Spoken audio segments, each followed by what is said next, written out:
Under the pale glow of the full moon, ancient legends come alive. They prowl the forests, lurking in the shadows, half human, half beast, cursed to roam the night with an insatiable hunger. From the blood-soaked myths of medieval Europe to the chilling modern encounters whispered around campfires, these creatures have haunted our darkest fears. So lock your doors, light a candle, and keep your eyes on the moon. But be warned, as you listen, the line between myth and reality may begin to blur. Welcome to Project Black Garden, a Monsters and Myths podcast. Season 1, The Oleander Files. Episode 5. Final number 101. The Werewolf. I'm Michael. The hunt begins now.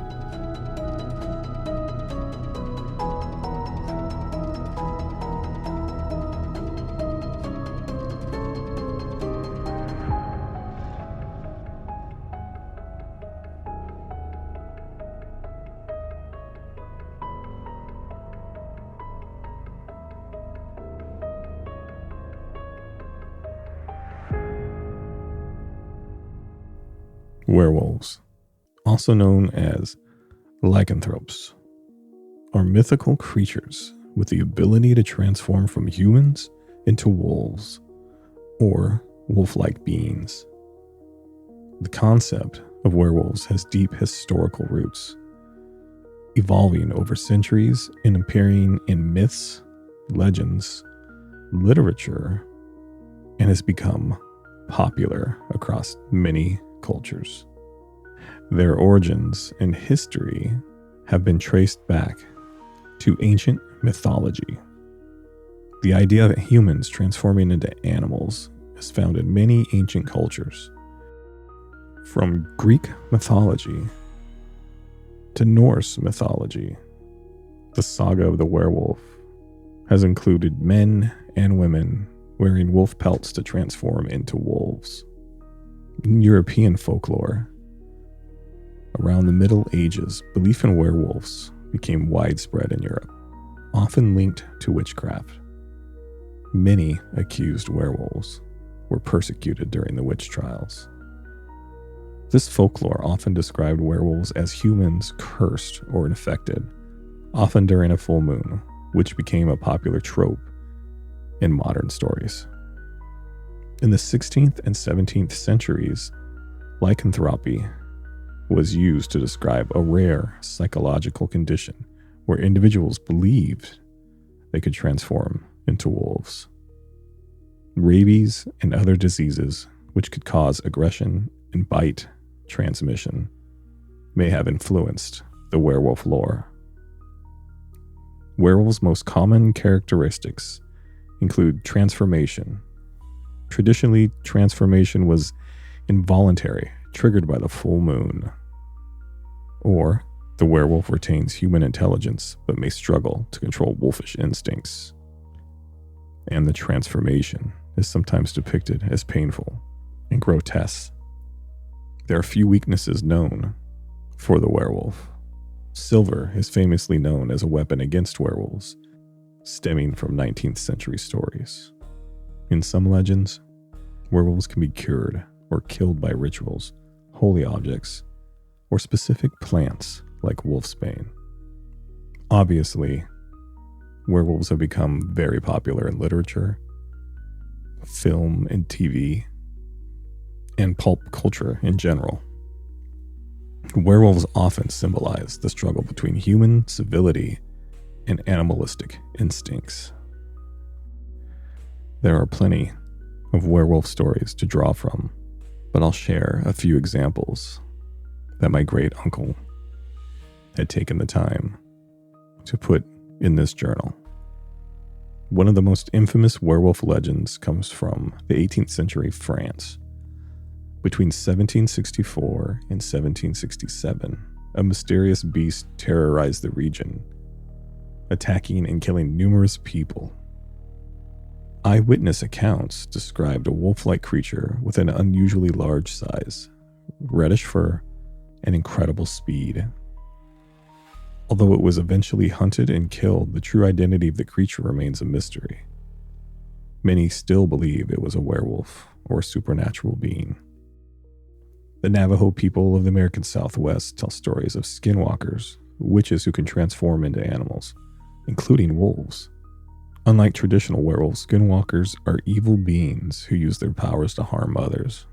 They are feared and avoided in Navajo culture, and their legends remain a significant part of the Native American folklore. In medieval Irish folklore, the people of Ossory were said to be cursed to transform into wolves. These werewolves were unique as they retain their human intellect and can speak while in wolf form. One story tells of a priest who met two such wolves and gave them last rites, showing their dual nature of humanity and wolfishness. Now, the werewolf legend took a new life in the 20th century with films like The Wolfman. This version introduced the iconic full moon transformation, the werewolf's tragic nature, and the silver bullet as a weakness. Today, werewolves are explored in various media, from horror films to romance novels, often portraying them as misunderstood anti-heroes or symbols of inner turmoil. Sadly, according to my great uncle's journals, Hollywood has gotten it half right. But a true werewolf is nothing to romanticize. Because according to these files, a real werewolf is the definition of walking death.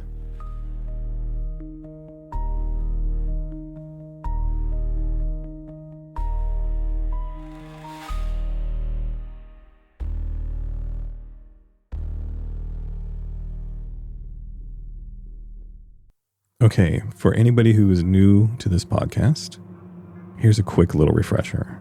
My name is Michael. I inherited secret journals after my father's death. 6 in total, each one named after a secret government designation or call sign, classified as the Oleander Files, the Snapdragon Files, the Lotus Files, all part of something much bigger called Project Black Garden. Now, each file is a different flower to indicate different stories and myths. The first journal is titled The Oleander Files, and this is where this week's episode's information was acquired. Now, I change everybody's names and locations from the files for protection for myself and my family. The only thing I use that is real is my great uncle's name, Samuel. Now, in this file, my great uncle had many stories about werewolves. Apparently, they're more common than most people believe. But this story hit different.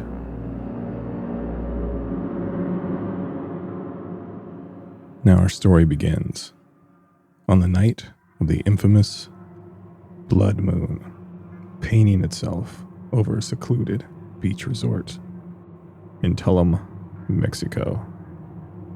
My uncle writes that it was paradise until the killing started. The first victim was a honeymooner, found half buried in the jungle with his throat ripped out, just outside the property lines of the resort. My great uncle and his team member / best friend Bowie thought that this was an invitation and not another assignment at this luxurious beach resort. By the short-tempered General Storm, Now, not much is said about General Storm in his files, though it is noted that Sam and the rest of Squad Team Hell were not big fans of this particular general. My great uncle always felt that he was hiding something and not always upfront and honest with his team. There was always something off about him, but as any military man knows, when a general tells you to do something, you do it.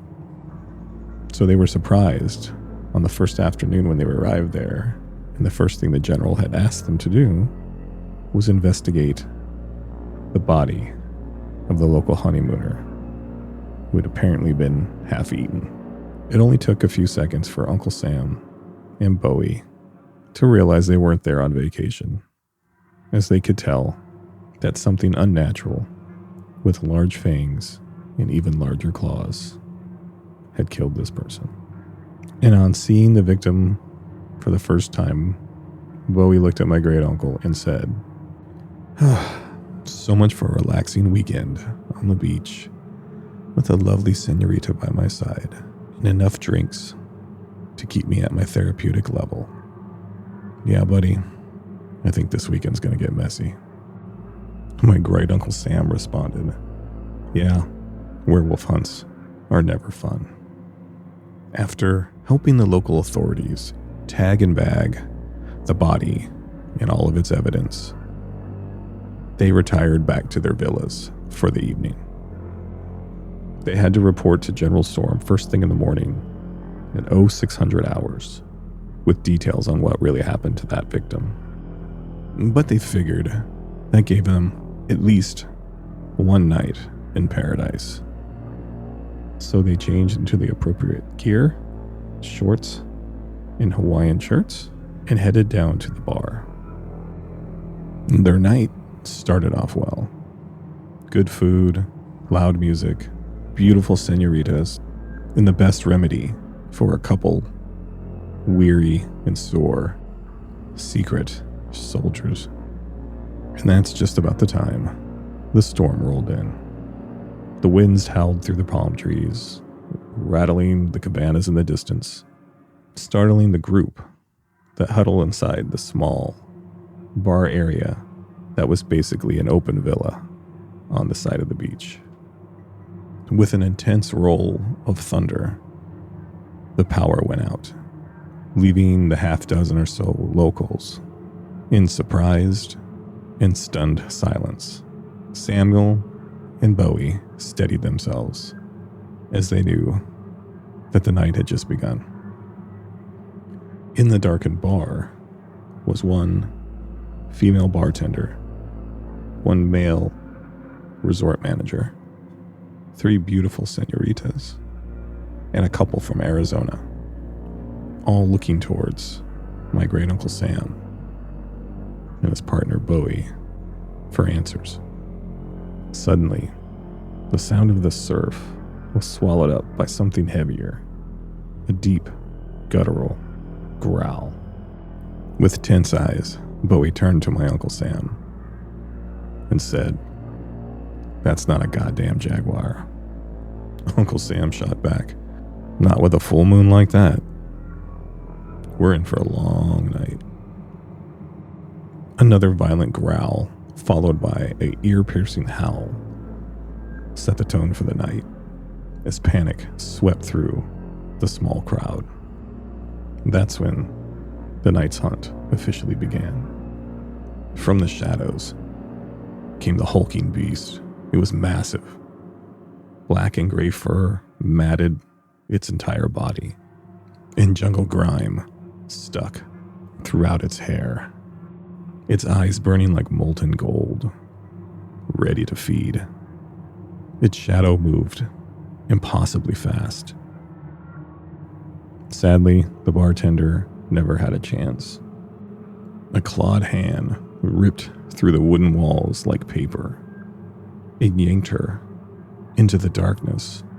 Her agonizing cries were only cut short by a primal and stomach-turning wet crunch as she was quickly devoured. My uncle instinctively removed a giant handgun from his hip, aiming it towards the murderous beast in the distance. Bowie quickly jumped over the bar, frantically searching for any kind of weapon. My great uncle scolded him immediately. "Where's your weapon?" Bowie replied back, "I thought tonight was about having fun. The only weapon I have is in my pants, and I can't shoot a fucking werewolf with that." Just then, his hand fell on an old shotgun with its barrel sawed off. He readied it quickly and jumped back over the bar, joining my uncle at his side. Without hesitation, they both ordered the rest of the crowd to run. But it was too late. The beast had made its second attack. This time, it came barreling through the wall, fangs and claws out. It slammed into two of the local girls, pinning them both to the floor. Their screams only lasted for seconds before they came to a quick, violent, and bloody death. The resort manager, who had now turned ghost white, dropped everything and ran out of the room. The loving couple quickly followed, knocking over chairs as they did. Bowie quickly unloaded 2 shotgun blasts to the back of the great beast. It seemed like it didn't even feel the first shot, and easily shook off the second as it whipped around to catch Bowie and lock him in his eyesight. Bowie grimaced, mouthing the word "fuck," and then pointed to the door. My Uncle Sam grabbed the lone female who was now in shock after witnessing her best friends being torn apart in a matter of seconds. The great beast bellowed, and it felt like the walls were going to implode from the force of it. Bowie quickly ran out the opposite direction, and the beast followed, hot on his heels. My great Uncle Sam quickly caught up to the manager and the panicked couple. He handed over the girl and told the manager to call the paramedics, and then for all of them to hide, get somewhere safe. Quickly, he then turned around to run back out to catch up with Bowie, but Bowie appeared in the doorway, sweaty and out of breath. "Bowie, you okay?" "Yeah, I managed to get off another shot. This one clipped its left ear. And I'll tell you what, it sure as shit felt that one. It took off and disappeared into the shadows. I think we're safe, but just for the moment." The rest of the night was a bit of a blur, but much more boring, as it seemed the attack was done after making sure everybody was safe and the perimeter was back to normal and clear. Exhausted and frustrated, Bowie and my uncle returned to their villas. My Uncle Sam leaned into Bowie, placed a hand on his shoulder, and said, "Thank God you found that boomstick. What do you say? Join me for a drink?" Bowie nodded with a smile, and they entered Uncle Sam's room. It was pitch black, except for a tiny blue light shining from the digital clock. And it was just bright enough to reveal that they weren't alone in the room. Quickly, they snapped the lights on, drawing their weapons to the shadow that was hunkered down in the corner of the room. It was General Storm, and he had been sitting, waiting patiently in the corner chair of the room. He stood up slowly, cracking his knuckles as he did, and my uncle and Bowie lowered their weapons. Samuel said, "General Storm, are you here for an update on the night's events?" The general smiled and said, "Kind of." Bowie, being a little more impatient than my uncle, took a step forward and asked, "Is everything okay, General Storm?" The general looked down to the floor slowly and mumbled, "It was until you two decided to stick your noses in where they don't belong." Now something changed in his voice when he said that, and my uncle and Bowie took a small step backwards, readying themselves with their weapons again. This wasn't normal. General turned, showing his back and large shoulders to them. He turned and looked over his left shoulder, making eye contact with his left eye. And just to the right of that, where his left ear should have been, was now just a mess of hair with a fresh wound below it. Both the soldiers cocked their weapons. "General, what's going on?" And instead of the answer they wanted, a deep, guttural growl filled the room. The general immediately ripped the room's long and thin curtains down to the floor, revealing the blood-stained color of the full moon. It radiated everywhere in the room. And within seconds, the general's body started to morph and transform. Bones cracked, flesh tore. It violently spun itself around, showcasing its fresh new claws and fangs. My great Uncle Sam and Bowie unloaded every round they could into the shoulder and then the chest of the morphing general. His full werewolf form revealed itself in all its glorious and demented detail. Saliva and blood spilled from its fangs, and the general's eyes were no longer human, as all they saw was rage and hunger. My great Uncle Sam immediately lunged over the bed towards his backpack. He called out to Bowie, "I've got just the thing. Never leave home without it." But Bowie was impatient, and with all his strength ran full charge into the great beast, slamming into his chest, unloading his last 2 shotgun blasts at point-blank range, sending the beast through the window, shattering the glass outward into the night. One of its claws buried itself into the shoulder blade of Bowie and pulled him along with him as they fell 2 stories to the ground. My uncle, now revealing a giant blade made of 100% silver, turned and screamed, "Bowie, wait!" But it was too late.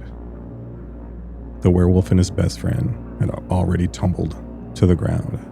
Uncle Sam immediately followed, running through the glass, lunging over the railing, and landing on his feet with the 12-inch blade ready for action.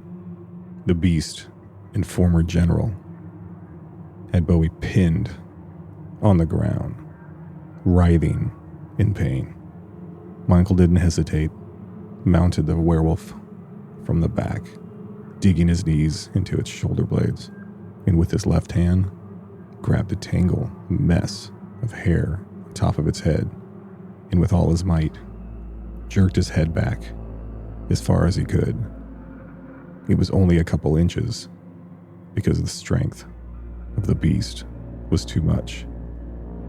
But that narrow window of time was just enough for him to quickly insert the long blade just below the neck and sever its jugular in one long, deep slice. The deeper the blade embedded into the neck, the farther he was able to pull the head backwards. And within a couple seconds, my great Uncle Sam had removed its head and fell backwards to the ground.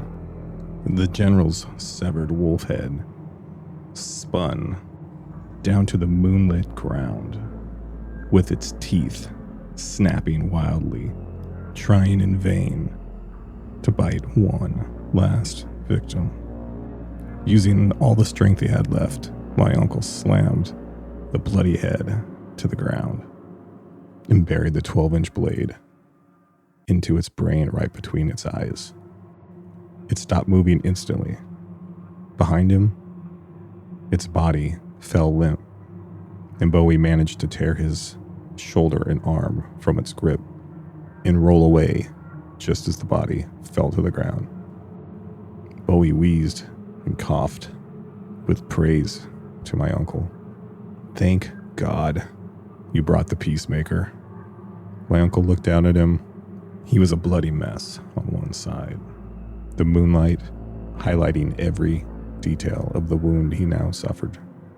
And they both knew instantly. The wound was not life-threatening, but they both knew what follows a werewolf bite or scratch. My uncle leaned down, stuck out a hand, and helped Bowie to his feet. My uncle looked back at the head and then the body of the general as it started to morph back to normal, and then found Bowie's eyes, knowing what was next for his best friend. And he said with a heavy heart, "God damn it, Bowie. That sucks." Bowie, dressing his wounds a little bit, shook his head as if to say, "I give up." And he looked at my uncle, and then back down to the mangled head of General Storm, with the silver peacemaker blade sticking directly up from between his eyes. Bowie leaned down, removed it with his good arm, stared at it for a moment, and handed it back to Sam. And he said, "You know what to do." Sam took the blade, held it before him for a moment, not looking into Bowie's eyes, and said, "Yeah, I know what I'm supposed to do." Bowie placed his hand on my uncle's shoulder and said, "It's not your fault, man. I know what you have to do. I love you. Just fucking do it." My great uncle tensed up, pulling his eyes away from Bowie, and said, "No." He forcefully threw the giant blade to the ground, and it stuck like a dart in the blood-soaked sand. Bowie looked at him crazy, "But you know what's going to happen. I have 72 hours before I become like the general. Maybe less." My uncle turned around, removing a satellite phone from his hip, and called their headquarters. He insisted the threat was taken care of, but we were going to need medical assistance as there were casualties. He hung up the phone, pulled Bowie closer to him, and said, "Let's get you fixed up. You're not dead yet." Bowie said, "I don't want to be one of those, so just kill me now." My uncle said, "Fuck you. You're my brother. I don't give up on family. 72 hours? I'll take that as a challenge to find you a cure. And if not, you'll be the first werewolf enlisted on my team. So shut up. Let's get you patched up. And let's get you back to headquarters as soon as possible." Minutes later, the sound of one of their secret helicopters appeared in the distance. Bowie looked at him and said, "I don't think this is a good idea." And my uncle laughed and said, "Well, it's too bad I'm your superior. A soldier follows orders, right?" Bowie said nothing. My uncle pulled him in for a one-armed hug and said, "Let me fix this. At least let me try." According to my great-uncle's files, the next 72 hours were very chaotic and very depressing, as there was no cure for his friend. Sergeant Bowie turned on the fourth night, but my uncle wouldn't let them put him down. Instead, they locked him up. He left the facility knowing he would never see his best friend again. And a month later, he was right. Bowie had turned, escaped, and killed over 24 soldiers and at least 8 civilians when he escaped. Werewolf Bowie disappeared into the mountains and has never been seen again. And according to my great uncle, that's all he has to say about that. All right, good news, bad news. The good news is that this was one of the later adventures they had together. So there are many more files with Bowie still alive before this horror story took place. The bad news is, my father once told me about his uncle, and that something died in him the day he lost Bowie. I think it's when he started drinking more. I don't know if my great Uncle Sam ever truly healed from this one.